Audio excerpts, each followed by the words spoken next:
જામનગર નજીક આવેલા લાખાબાવળ ખાતે ₹1.82 કરોડથી વધુના ખર્ચ નિમિત્તે થનાર સીસી રોડનું કામનું ખાતમુહૂર્ત કેબિનેટ મંત્રી રાઘવજીભાઈ પટેલના હસ્તે થયું.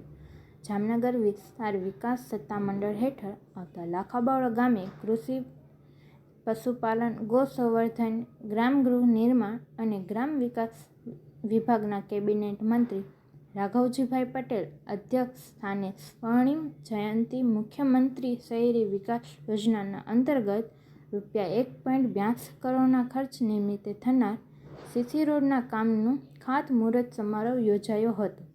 જે કામ પૂર્ણ થયે જામનગર ખંભાળિયા સ્ટેટ હાઈવેથી લાખાબાવળ, ચંપાબેરાજા, મસીત્યા તથા લાખાબાવળ ગામના પાટિયાથી લાખાબાવળ ગામને જોડતો આંતરિક રસ્તો તથા સરકારી દવાખાનાથી લાખાબાવળ ગામને જોડતા આંતરિક રસ્તા તથા ક્રોસ વેઇન સુવિધા સ્થાનિક નાગરિકોને લાભ મળશે.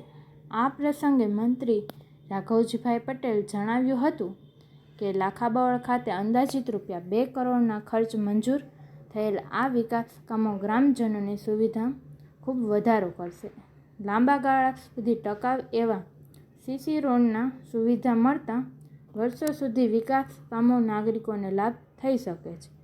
જામનગર નજીક ગામડાઓ સુવિધાસભર બને તે માટે માળખાકીય સુવિધાઓ કામો મંજૂર કરી જામનગર વિસ્તાર વિકાસ સત્તામંડળ આ દિશામાં ખૂબ મોટો ફાળો આપી રહ્યું છે.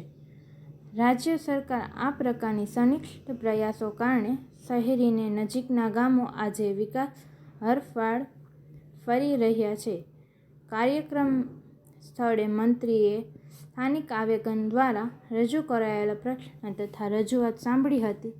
તે અંગતે સત્વરે જરૂરી કાર્યવાહી ધરાવવામાં આવશે તેમ જણાવ્યું હતું. આજે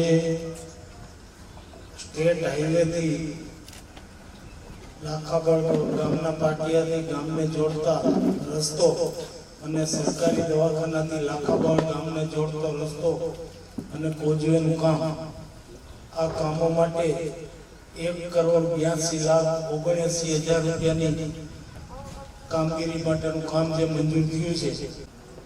ગામને આજે જાડા દ્વારા લગભગ ₹2 કરોડની આસપાસ રૂપિયાના ખર્ચે આ જે કામો આપણા માટે મંજૂર થયા છે એ ગામની સગવડતામાં ખૂબ મોટો વધારો કરશે.